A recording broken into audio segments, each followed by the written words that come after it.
Today I'm going to talk about how to calculate the force of gravity under the Newtonian system. Force equals G. This big G is called the gravitational constant. Then you have the mass of the first object times the mass of the second object over R.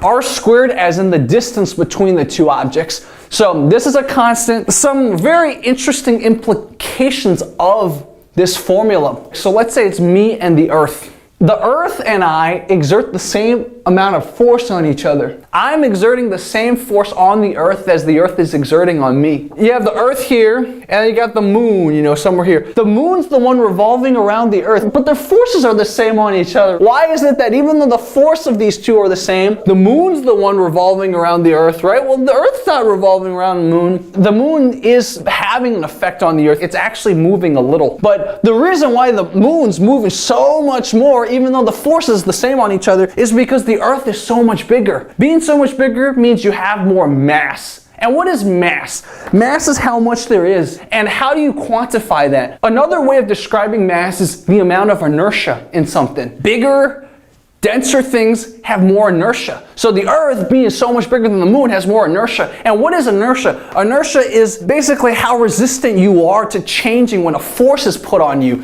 So yes, the force on the two objects are the same, but because the Earth is so much bigger, it takes much bigger force to make it move. So that's why it's not like the Earth and the moon are revolving around each other like crazy. That's why the smaller moon revolves around the Earth. When you go to bed today, realize you're putting the same amount of force on the Earth as it's putting on you. So feel significant. Also, this is a really cool thing. Look at this.